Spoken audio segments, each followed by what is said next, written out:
Welcome, everyone. Thank you for joining us today. Shaun, Brewster here, and Dave Miller. Bodine, Ledden is normally my co-host in these chats, but today we've got a different head on the screen. Dave, thanks for joining us today. Pleasure, absolute pleasure. I'm really happy to be here and to jump into this deep dive conversation that we're going to do.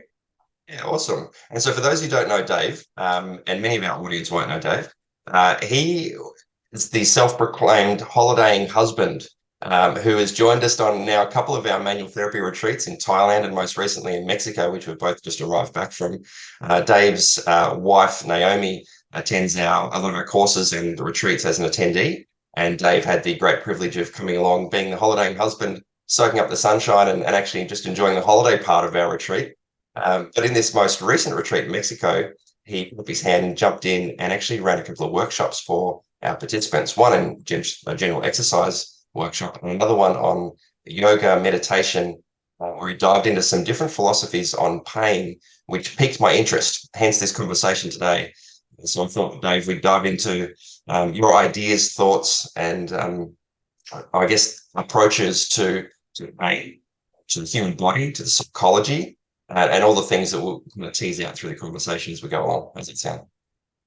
That sounds like a really good way to sort of start this whole process off and especially sort of highlighting the fact that, pain is one of those unique human experiences that we can both internally feel and perceive, but then, through the use of language, create like an audible expression of what it is that we're going through. And yet still every single one of us can hear and perceive and understand those things uniquely. Now I just find that fascinating.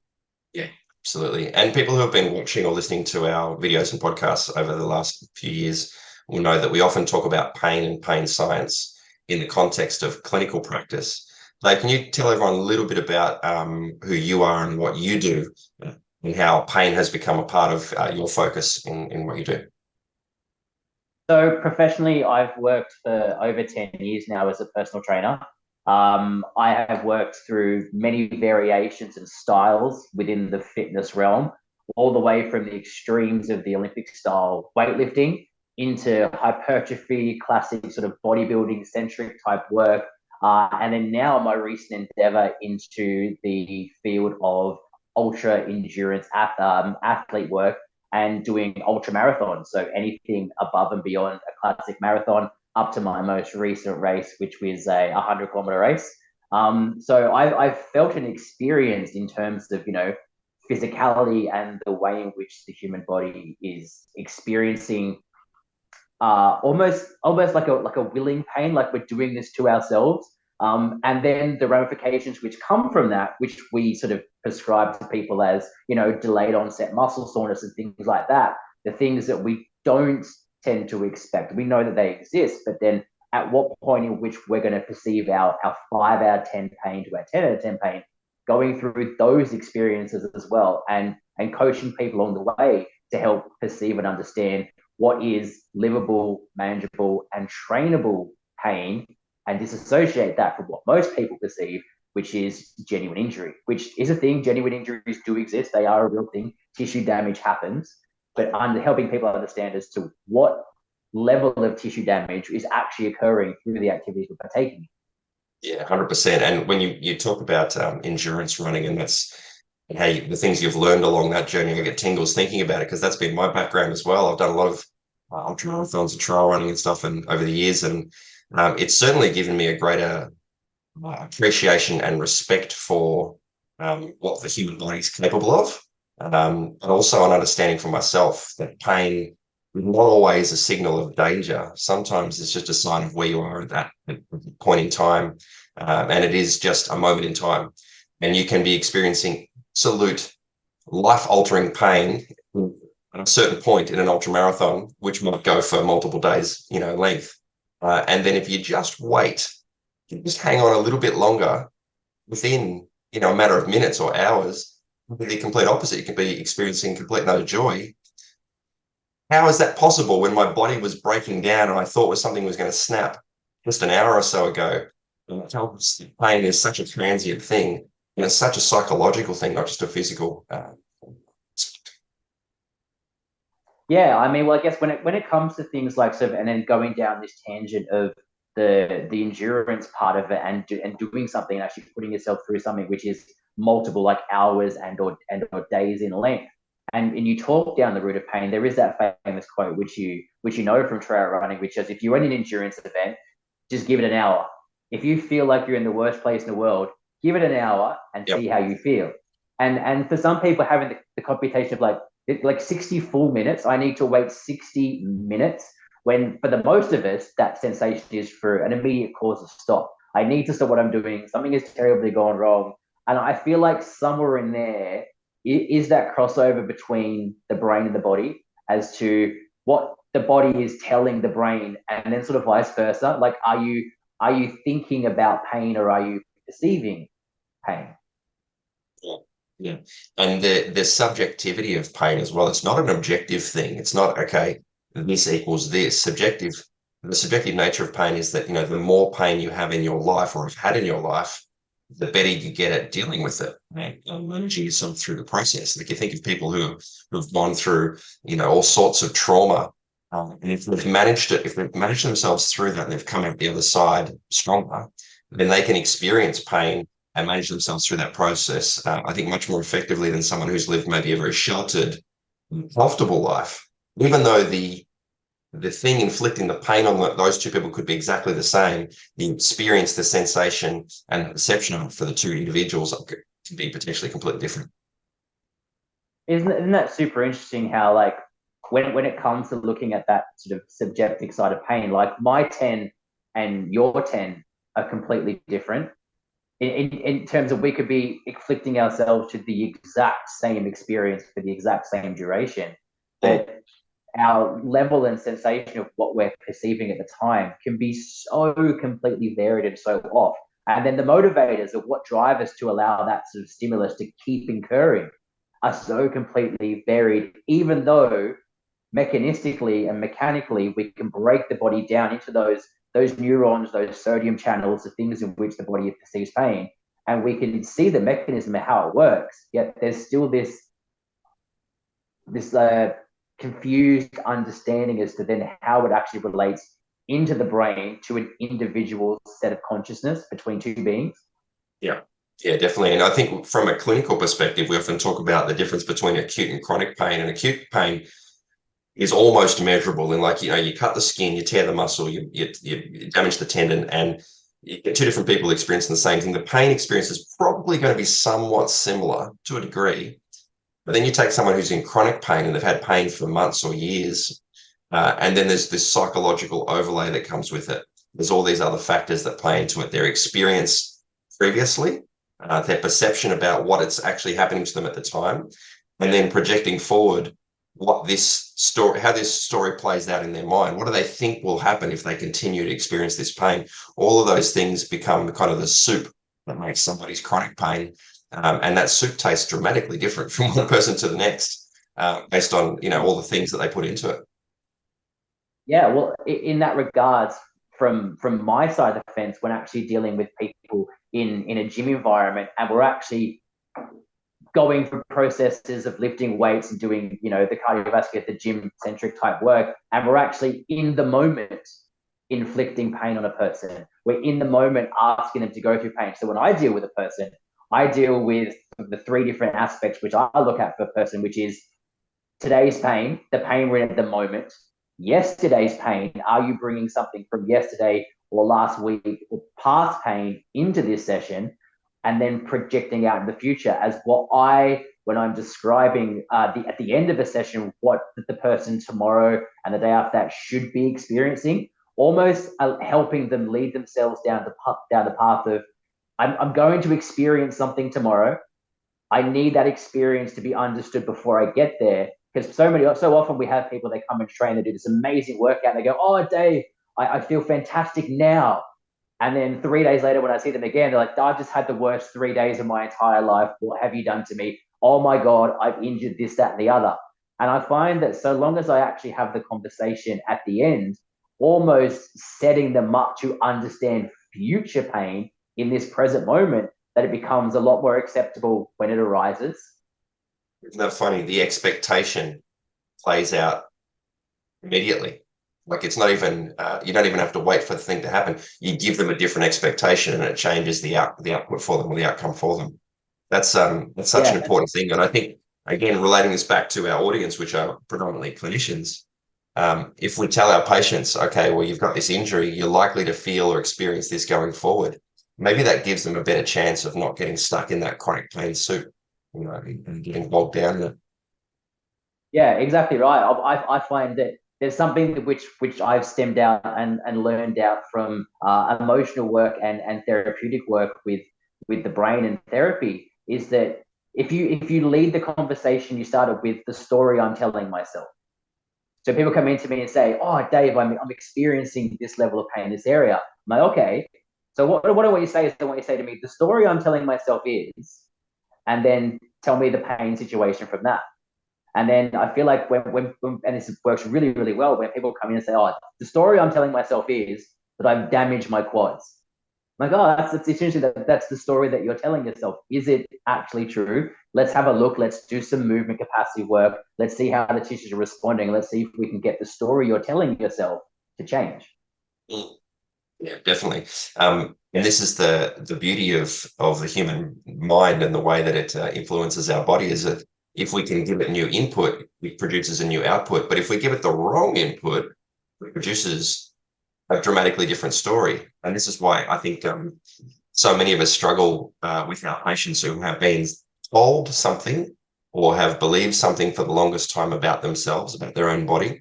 I slipped a disc 20 years ago, therefore I'm going to have this happen now. Or, I'm this many years old, so my joints are degenerating and therefore I will have pain.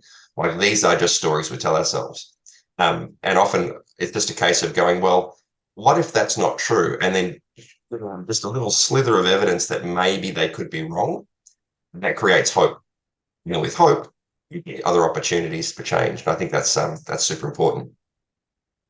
It is very amazing the level of pushback you can get from a client or a patient when you start to instigate the conversation with maybe the pain that you've been told you will experience is wrong, and people kind of get their hackles up around sort of someone telling them, no, you're not actually in pain. It's not what you're feeling. It's not what you're experiencing.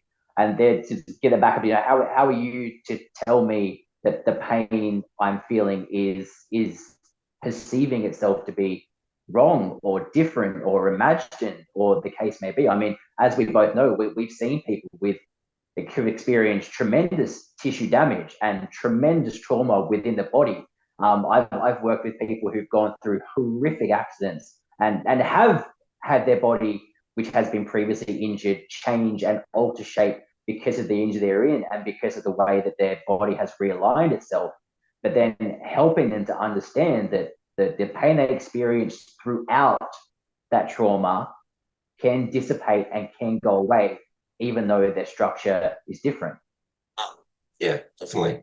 Absolutely true. And it's funny how many similarities, just chatting to you now, there are between clinical practice and health and fitness in that these two different spaces. We're still dealing with humans, aren't we? Right? It's the same machine, it's the same organism that we're dealing with. But we separate these two camps and go, well, one's this and the other one's this. It's two different things. Realistically, it's the human being that we're dealing with, and that should be consideration for any multimodal approach to dealing with people's pain or dysfunction. It's like, okay, still a person, looking at it from different perspectives. And I think this is such a really important thing to do, is to cross-pollinate ideas and to discuss the same thing from different perspectives. One of the things I always tell people in business to do is to, if you're stuck on an idea on how to grow your business or how to develop to the next level, is look for someone who's uh, running a business in a completely different industry and ask them questions about what they did. Because if you ask someone who's doing what you do, they're probably going to come up with the same kind of things you've thought of. Go to a different space, a different industry, a different perspective, and ask them for their ideas. And often that sparks a different perspective. And this is the beautiful thing about what we're doing here today, is talking about health and fitness versus clinical practice. It's the same human, it's the same brain, but different ways of framing it up. That's exactly right. And the people who work within the clinical practice and the people like me who work within the health and fitness space are hopefully actually going to be interacting with the same patient. very, very often that I'll see a client of mine come in, and because as we discussed before, my wife Naomi is a myotherapist, massage therapist. Is that I'll have people come in and see me, and I'll work with them on their movement capacity, and we'll work on aerobic capacity at cellular level and muscular endurance and things like that. And there'll be some unquantifiable thing which I cannot wrap my head around why the person is moving and experiencing this as I ask it of them. And I'll go, you just have to come and see Naomi. You need to actually get those tissues and restrictions addressed in a way which I just can't do. And then once Naomi has actually opened the physique up and opened the tissues up, then they come back to me and almost like we're starting again, but from a new place. So we're definitely not starting back at baseline. We're now advancing the patient forwards, and then I take over the next step. And then when we get to our limitations again, they have to come and see Naomi for more tissue work. And then we just keep moving that person forwards to hopefully a place of pain-free movement, unrestricted movement, and longevity. I mean, the human organism is designed to last 110 years. Why at 40 am I having people come in and say, oh, I've got this horrific spinal misalignment, my knees are shot, I've got no ligaments. And I say to them, oh my goodness, do you play professional rugby? And they go, no, I'm an accountant. How does that work? Yeah, exactly. All right, let's bring this back to some principles, which I know you're big on principles. And so we share a love for long distance running. And there's a great author by the name of Tim Noakes who wrote a book. It's basically considered the Bible on running. And he talks about this concept of the central governor theory. Can you talk us through that a little bit? Yeah, so in the most simplest terms, central governor theory states that along your path to perceiving and going through your daily life, you will experience things, and your brain imprints a memory of those experiences. And if you're doing something which is arduous and extremely physical, like a long distance endurance run, at some point your body's going to come up to the level of going, oh no, I've been here before. And it's going to start to reef on that emotional handbrake. And we've all experienced that. We've all done something which is extremely difficult. And right beyond that point where your body goes, aha, I've experienced this before, we start to get those emotional handbrakes start to be applied. And central governor is the exact theory around that process.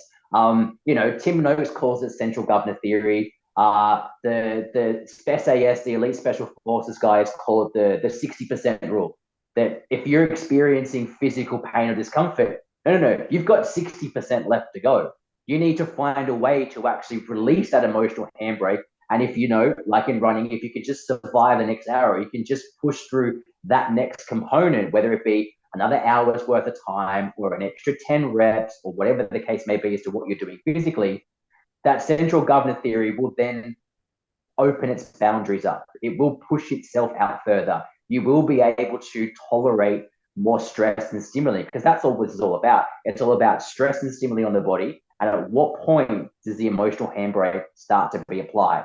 When I'm working with my clients and I'm actually perceiving a warm-up, if we're doing cardiovascular work, I say for my warm-up, I need three things to happen. I need your jaw to become uncontrollably open. You cannot physically close your jaw. We need to elicit the histamine response, which means I need your nose to start to run to tell me that those channels are being opened up to create the cardiovascular effect to produce training. And I need it to hurt. I need your brain to at some point say, I need a way out of this. At the point in which you go, Dave, right now, my brain is saying, there must be a way out of this. I know that we're ready to train. I know that we're ready to actually release the emotional handbrake and then start to create physical adaptation and change. And this is what that central governor theory is. Whose emotional handbrake is where at what level, and what motivational tools do we need to apply to the patient to actually allow them to release the emotional handbrake to then move that whole segment forwards. Interesting. So what about if we play devil's advocate in that then, and someone says, okay, well, if I've got 60% left, panic, where I'm starting to think, okay, I'm going to hurt myself here. And I get it wrong. I continue to push and something goes pop. How do I know? Okay, how do I measure that so that it doesn't get to the point where I actually damage myself? I think when it comes to dealing with sort of, the vocal cues that we would use to get someone to move the emotional handbrake a little bit further is one, as the elite special forces say, will be cheerfulness in the face of adversity. If you can actually put a smile on your face and think about something enjoyable in the process, you will be able to move the needle a bit further. Because very rarely do people put themselves in true physical discomfort without the ability to put a smiling face. So if you can actually move those facial muscles and create the expression of a smile, that's your first motivational cue to see whether someone's in actual danger of creating some kind of physical harm. So, in terms of the endurance world, if we can actually converse, so if someone can actually explain to me that they're feeling uncomfortable, I know there's actually a little bit more. I mean, you're a parent yourself, you know that when children go quiet, danger. Yeah. When there's noise and there's pushback and there's discomfort, we do have a little bit of room. And there is something which ties in with just the experience of seeing a lot of people go through this. I do feel like that, seeing it on a whole as a population does play a big role, because as we know, pain and feelings and sensations are extremely subjective. But the visual cues around, can you actually create a smile for me? Can you converse with me? Can you experience this? And then also knowing that it's actually okay for people to slow down. Like, it's actually okay for someone. It's actually okay to stop. I mean, I'll have clients of mine go, like, Dave, can I go and get a drink of water? Of course you can. There's no problem at all. If we lose 3 to 4% of the session that we're doing because you're going and having a sip of water, that's okay. The needle is still going to be moved. We don't have to be gritting our teeth and grinding down and hoo-ha, oh my God, I must be punching metal to be improving. We don't need that. There is still gentleness in the approach of these types of situations. Right. Okay, cool. And so we've figured out that everyone has this emotional handbrake where they pull on the brake maybe earlier than they should have, or than they need to, probably a better way to put it, earlier than they need to in most cases. And we've all got a little bit more in the tank than we think. We just need to be able to tap into. And then there's some cues like being able to smile, being able to talk and verbalize your situation that help us understand that, okay, well, is this plain signal of real danger, or is it just a sign that I'm uncomfortable and my boundaries are being pushed? And those two things are vastly different, right? Yeah, that's exactly right. That sensation of, what I've experienced previously in the past and then what I'm experiencing now. I think a lot of the mental cues that people come sort of realize that because they're pushing beyond a boundary, they can no longer see the boundary. So what we're doing is we're taking we're currently living, and we're pushing that boundary further by actually pushing actively against the boundary. We're not leaping the fence and driving into unknown territory. And I think as clinicians, we have to understand that this is a slow process. This is a time protracted thing, which we need to, not quickly jump the fence and leap boundaries. And I don't know where the edge of the cliff is. We're actually taking that physical boundary and we're extending it out further. We're pushing against that barrier. We're not going into unknown territory with our clients. We're just asking them to nudge that boundary out further to be able to create stress and stimuli to create resilience. At the end of the day, what we're discussing is people's resilience. And the definition of resilience is strategically managed suffering. I like that. Strategically managed suffering is the definition of resilience. That's how you create resilience. You strategically manage your suffering. So It's not like we're just suffering for reason. That suffering has a purpose. Yeah, right. And so the opposite of that would be recklessly managed suffering, which is where you more likely put yourself in a state of danger. And in my mind, you probably bring your boundaries, your perceived boundaries in rather than push them out, because the fear that comes with that reckless management. Does that sound reasonable? I think that's exactly right. I think actually by bringing those boundaries back in and almost harboring an instinct sense of something is going to go wrong, almost allows that thing to be manifested. If you know within the boundaries of your limitations that your session requires this of you, and here's where it's going to get uncomfortable, and you've had it accurately verbalized by someone who you have genuine rapport with and someone actually has experienced these things themselves, it really helps the person almost be comforted into letting go and becoming uninhibited. I worked for many years in fire rescue, and you'd see a lot of times when there was a dramatic motor vehicle accident that the adults would get severely more impacted within injury of the body than children, because the adults sense and perceive the danger and clench and tighten up and everything gets pulled in. Whereas the children, because they're not in control of the vehicle, they don't know what's going on, are extremely loose and limp and kind of go with the motion of what's happening. And I think those two camps can play out quite well in this space, in this realm. The people who are really tensed up and harboring stuff are almost manifesting that tissue damage, be it perceived or genuine injury. And the people who are kind of almost letting go and releasing themselves to actually experiencing some level of trauma to a degree which we know is safe and controlled and strategically managed, are in a much better state to create that understanding of pain and have it as their three is actually a genuine three. Yeah, right. You described this and actually played it out physically for us really well at the retreat in Mexico when you were running a yin yoga session, and you were saying a lot of these positions are going to be uncomfortable. Rather than fight them, just kind of fall into them, let them go, let yourself sort of sink into it and know that you're safe.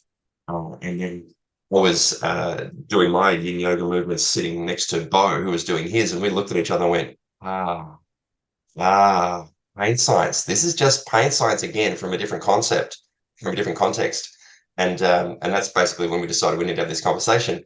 But it's the same thing, right? Like it's taking somebody's situation and giving them a different way to look at it, a different way to think about it. And that produces a different outcome.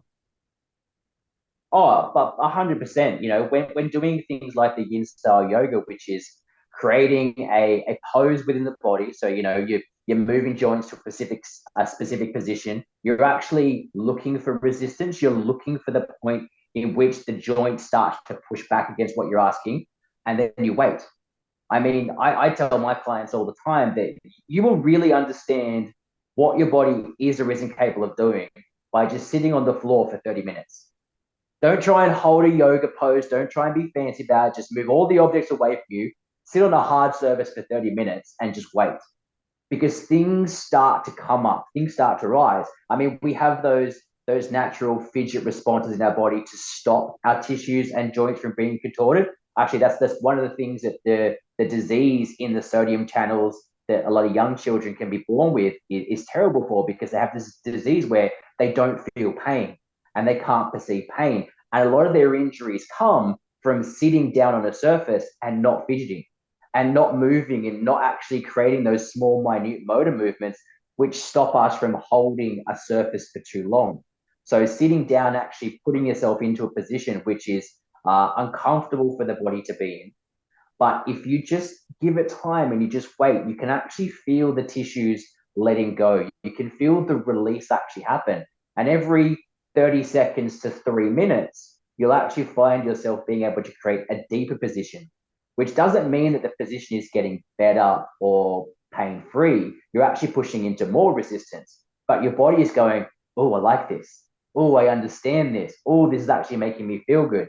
It's weird to be in such a heightened level of an uncomfortable state and release yourself to it. I think I said to you guys on the retreat that you can be in a high level of discomfort, but you don't have to react to it. You don't have to Yeah. react.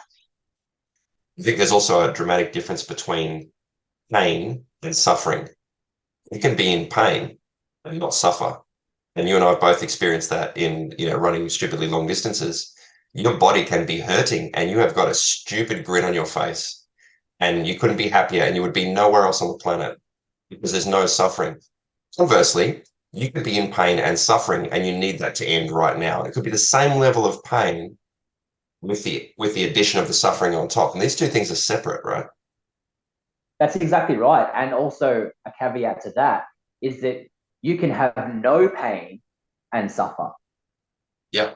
You can have absolutely no physical issue with the body. You could be completely safe and comfortable. And like Maslow's hierarchy of needs, we have all these things that the human needs. You could be ticking all the boxes for the things you need, yet still be suffering. You know, we could have our billionaires who have Yeah. everything at access at their fingertip, yet those people suffer immense pain and trauma and physical duress. And yet we can have someone who's going through and they've been running for 17 hours and they go, oh my God, this hurts so much, but they've got the biggest grin on their face. It's such a weird thing that the human body has allowed this to happen, and trying to figure out why. Because these things require calories. The human body will not, and Mother Nature will not give up calories for no reason. You know, it's like dreaming in sleep. Dreaming is burning calories, but we know those calories are being set aside to create flushing through the brain, create healing with the body. Those things that help keeping us in a state where we're at our most available to recover. Then why, when we're awake, would Mother Nature devote the burning and use of calories, fuel, and energy to feeling pain which doesn't exist? Interesting. So, Dave, I know you're also a student of the philosophies of Stoicism. And during our yoga session in Mexico, you told a little Stoic related story, which really struck a chord with a lot of us in the room. Why do you think that's something that's important to dive into with understanding the psychology of the human mind and how we all work? What is it about Stoicism that gets you? I think the big thing with Stoicism that really resonates with me is that it's thousands of years old. It's before a time of immense comfort that we have now, the extreme luxuries we have in terms of the availability of food, clothing, warmth, and all those things that we have. Yet we still suffer the same mental traumas that the ancient Stoics suffered, but they were also having to deal with so much more. And because they were dealing with so much more on a physical level from, you know, the neck down, what they were able to do mentally from their head up has created something which has just reverberated through the years. I mean, when we look at like some of the most famous Stoics, and the biggest one we know as Marcus Aurelius, you know, Marcus Aurelius was the leader of the known world. He was the most powerful person on the planet. Yet he still suffered and was dealing with and trying to conceptualize how he felt about people talking about him behind his back, what his daily routine was going to be like, the way he saw himself as a physical being and an emotional being. And you can read, and you know, his meditations were only ever supposed to be for him. They were never supposed to last 2,500, 3,000 years. They were only ever supposed to be his musings. But when we read them, there are so many quotes that you can stumble across and go, that just makes so much sense today. Because at the end of the day, whether we're born 2,500 years ago and we're a Roman senator, or we're born in 2023 and we have houses and electric cars and magic space devices in our pocket which allow us to interact with the entire universe, we're still humans. Yeah. We still actually believe and perceive the exact same things. And it's amazing that when life was actually extremely arduous and dangerous, there were still people looking for comfort in the same things that we do. Mm. Do you think personally, this is just your opinion, but do you think that harder life, a life with more challenges and more of that maybe controlled and to a degree uncontrolled suffering um, builds a better human than the comfort, comfortable and safe life that we're most of us are born into now? I'm not sure that I would say, in my opinion, that it breeds a better human. It definitely breeds a different human, and I think it breeds a human which creates that rebound effect, which will echo out into other people's lives and affect more of the people who live the softer life than vice versa. I think a lot of people who perceive and live the comfortable lives, that when life is still tough as a human being, as we know, but in the way in which we have a very large amount of our needs taken care of by other people, I feel like one stoic philosopher can affect hundreds of thousands of people in that space of those realms of comfort. Yet, if you were to take 100,000 Stoic philosophers and show them one person of comfort, they'll go, "I don't know about you. That doesn't make sense at all." Yeah, interesting. You know, in my years of in the years of ultramarathon trail running, I came across a lot of people who had suffered a lot. You know, like they'd been through some physical stuff and really kind of built this mental and emotional capacity beyond what someone who maybe hadn't done that before. And it's the same thing in my career in martial arts, I guess, as well. Um, and I found a lot of those people were drawn to one another because they kind of understood the psychology of what it is to go through that discomfort and come out feeling stronger or feeling better. And that's why I ask you the question. I think there's a lot to be gained by having had some pain in your life. Obviously, some pain can be attributed to very traumatic psychological trauma, which nobody should or would want to go through. But being able to do it in that controlled way, like you were talking about before, controlled suffering or managed suffering, strategic suffering, I think the words were that you used. Being able to do it in that way, in my experience at least, has taught me that I'm more capable of I'm capable of doing more than maybe I thought I would have. And that's opened up opportunities for me in my life. That's why I asked the question, but you're probably right. It doesn't make a better person. Maybe it gives that person a different perspective. Oh, definitely. I mean, when we look at things like hypertrophy training, actually training the body down to get the body to recreate more of itself. A lot of these ideas and principles around hypertrophy stemmed out of World War II. So before World War II, we didn't actually understand hypertrophy because we didn't need to. Life was hard enough as it is. And then during the years of World War II, life got extremely hard and extreme physical injuries occurred within the population of soldiers. And then those guys came back home.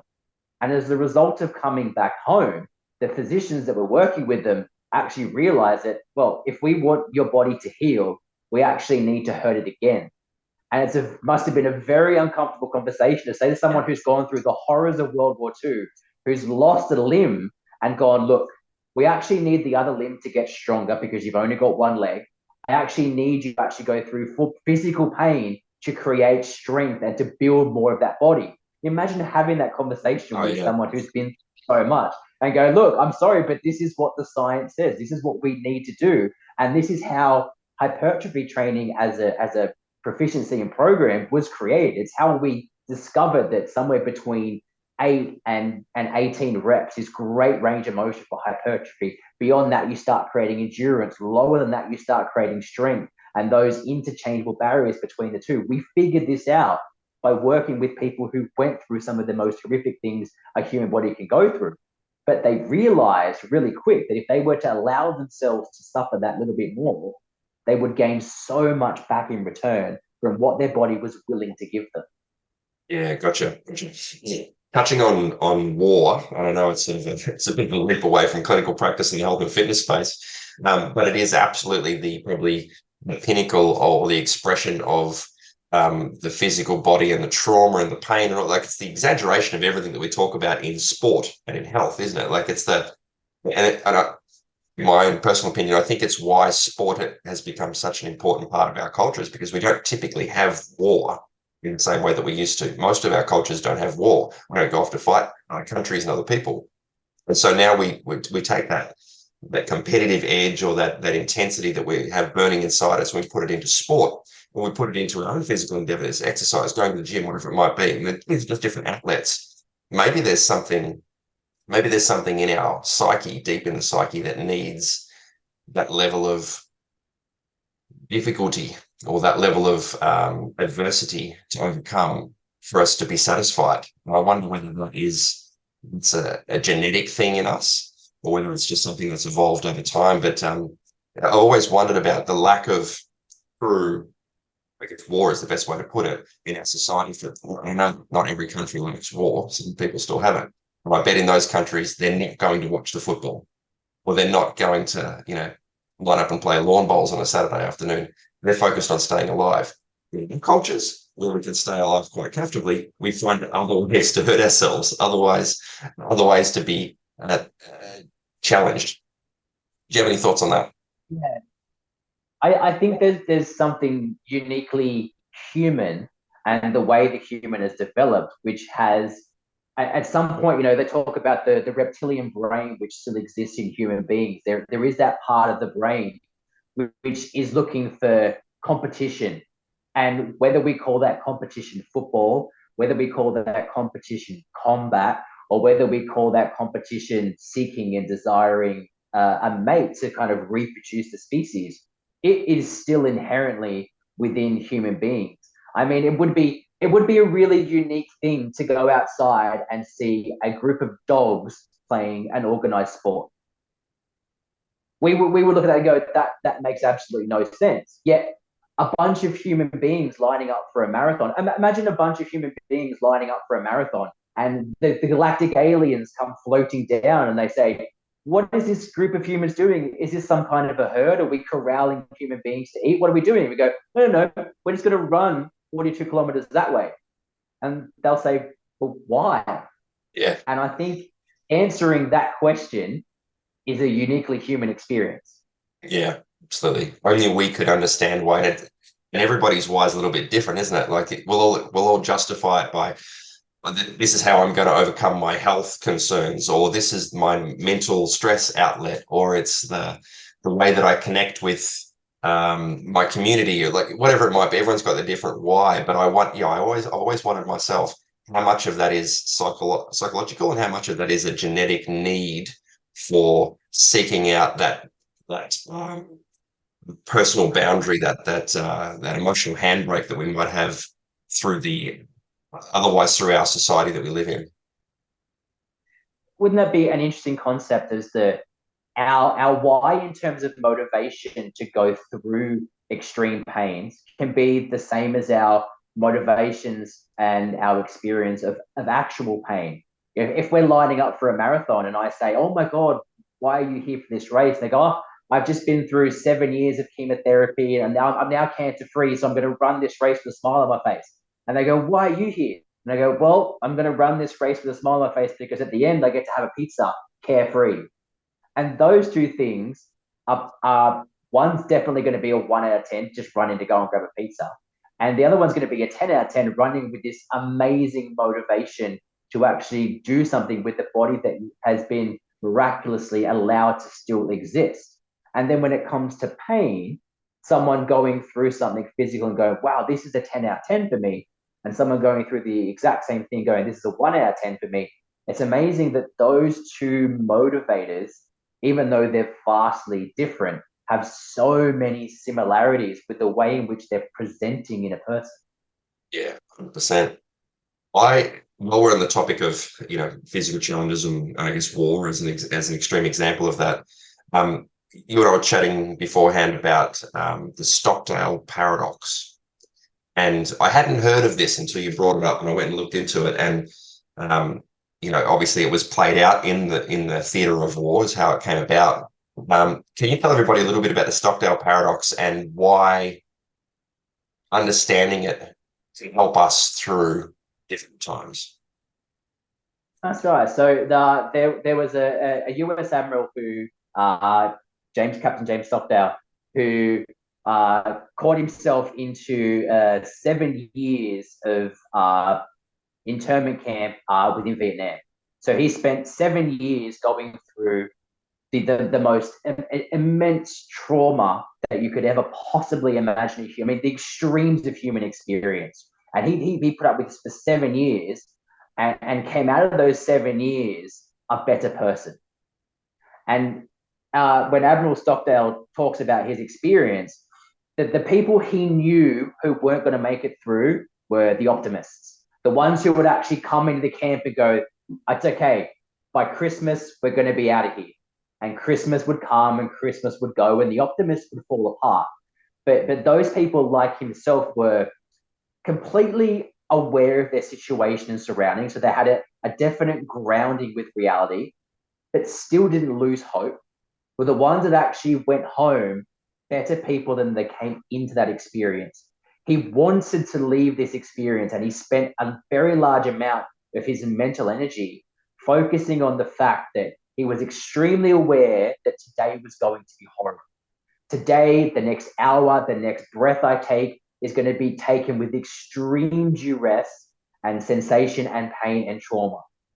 However, tomorrow might not be like that. Today is today and tomorrow is tomorrow. And having that complete understanding and grounding of reality, but still not losing hope that there is going to be a tomorrow is one of the most paradoxical, amazing things, because we tend to think as human beings, we need to be focused on the future. We need to be focused on what's coming up. That needs to be our main goal. But when have you ever been in your future?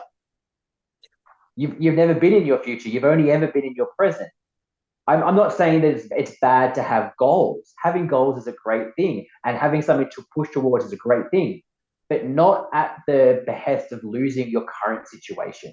You don't want to be so focused in the future that you neglect your current reality.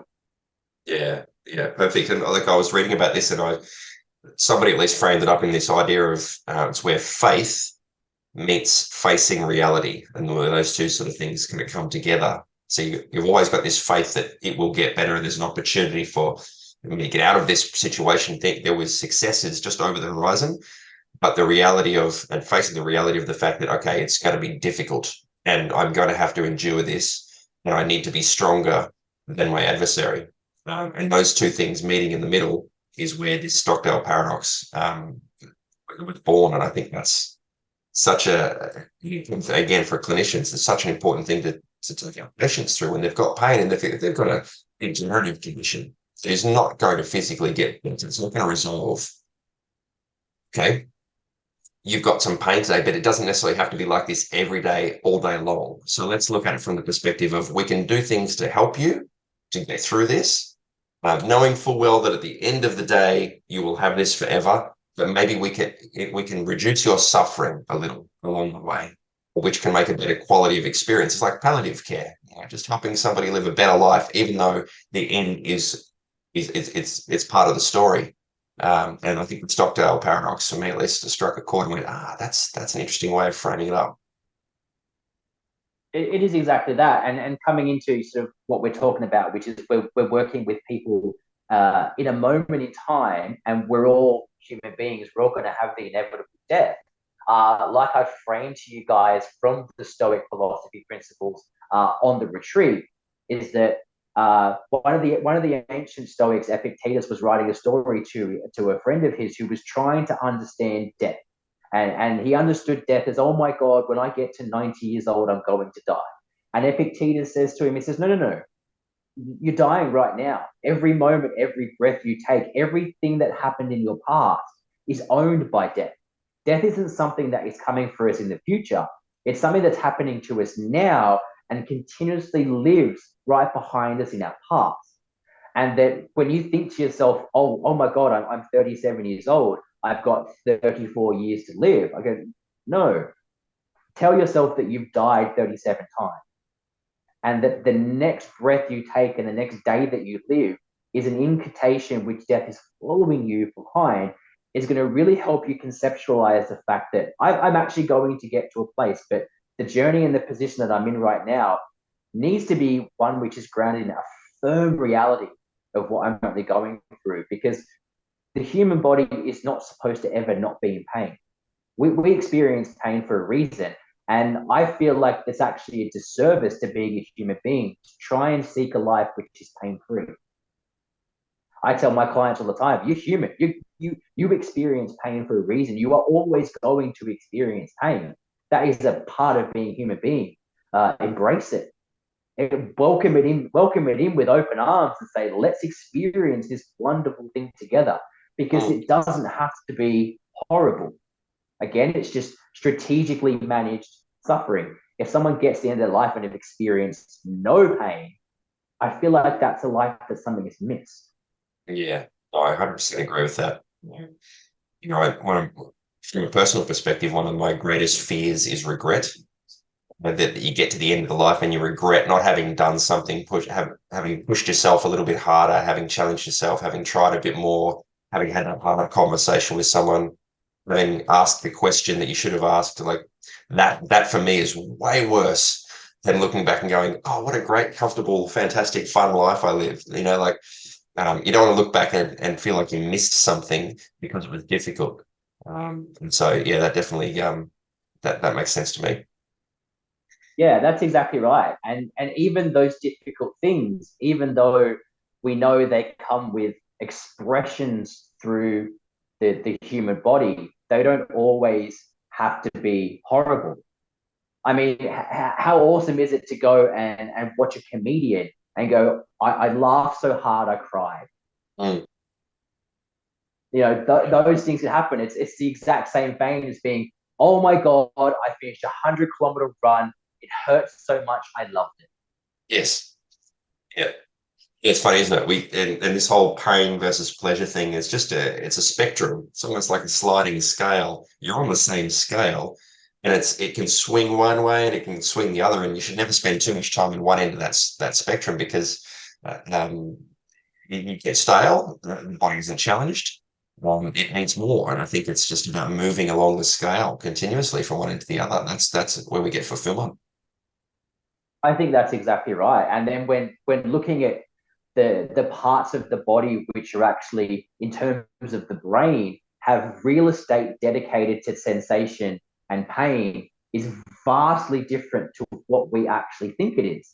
You Yeah. know, I mean, we have that part of our brain which is the homunculus, which is the real estate area of sensation. It determines what parts of the body take up the most real estate in regards to sensation.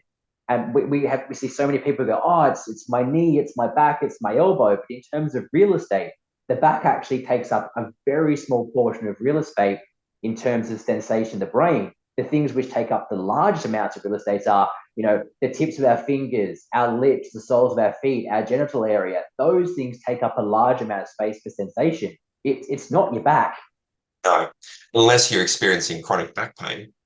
And then it remaps. That's when we get that Yeah, neuroplasticity playing out. And the beautiful thing about that, of course, is if the brain can remap itself to change the level of importance of something that was otherwise not important, we can also change it back. And that's where that's we're exactly guided. right. As a clinician or a health professional or a fitness professional, you can help guide the person back to a more balanced state of being and understanding of their body through sensation. That's exactly right. I mean, it's like, have you ever driven a car with GPS inside of a major city? It has absolutely no idea where it's going. It starts to get round in circles because there's too many signals pinging from too many areas into too many cars into short space, which is confronted with tall buildings each side. Mm. The mapping of the brain can work the exact same way. There can be too many signals coming in left and right that just get so confused that what you actually need to do is get out on an open road where you've only got to go for 100 kilometers in one direction. And all of a sudden, that seems easy because you're not getting those mixed and confused signals. The fact that we can take ourselves out of the current present situation we're in and do things and techniques and create modalities and practices to allow our brain to remap itself.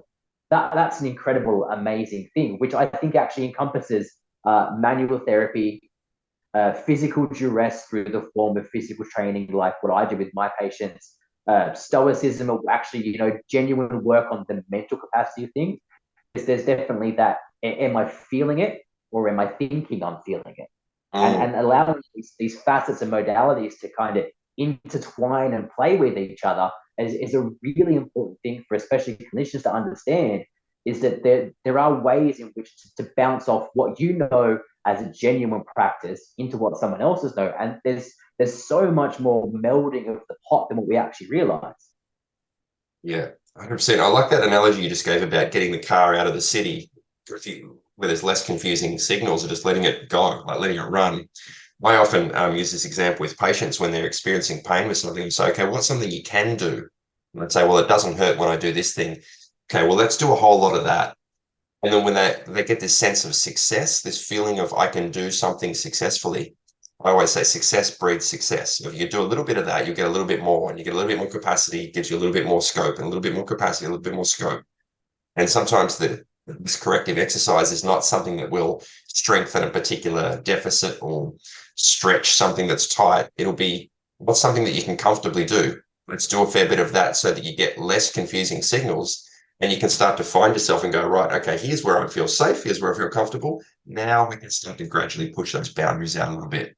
I think that's a great way of saying, like, put the car on the open road, let it run for a bit, less confusion, less signals, figure out where it's comfortable, and then see what we can do from there.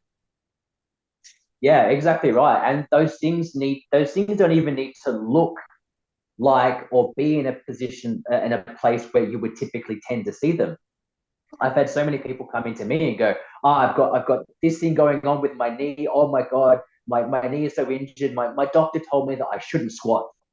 I go, "Oh no." Okay, here's what I want you to do. I want you to go and get a 2 liter jug of water, and I want you to chug water as frequently as you can for 7 days, because that's going to produce one effect. You are going to need to urinate a lot. And every single time you go to the toilet and you sit down and you stand up, you're creating a squat. You're doing squat mechanics. I don't want it to look like squatting. I don't want to call it that. I just want you to actually use the bathroom more frequently to create this motion to help allow you to understand, oh, I can go down and up. These things are actual things I'm capable of doing. Step back from the constant mindset of it needs to be within a clinical environment, and just let the body go. Beautiful. With that, Dave, I think we've summed it up. Let the body go. Let it do its thing, right? That's the message for today. Out on It the knows what open it wants. road for 100 Out on meters. the perfect. Perfect. All right. I think we could go on and on here, and there's so many different principles and ideas, and I want to explore the stoicism thing now myself more after this conversation. I've read little bits and pieces over the years, but I want to come back to it. I think there's a lot for us to learn from that. So thanks for reinvigorating that for me. I'm going to dive into that one a little bit more, and thank you for sharing your different perspective and thoughts on the unique experience of being a human.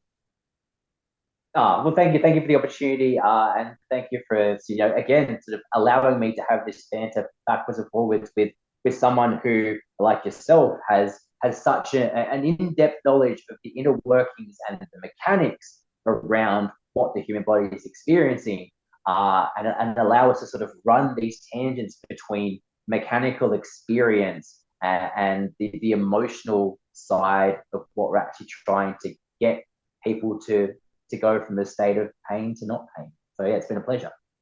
Perfect. Thanks so much, Dave. Thanks everyone for listening and watching. I'll catch you next time.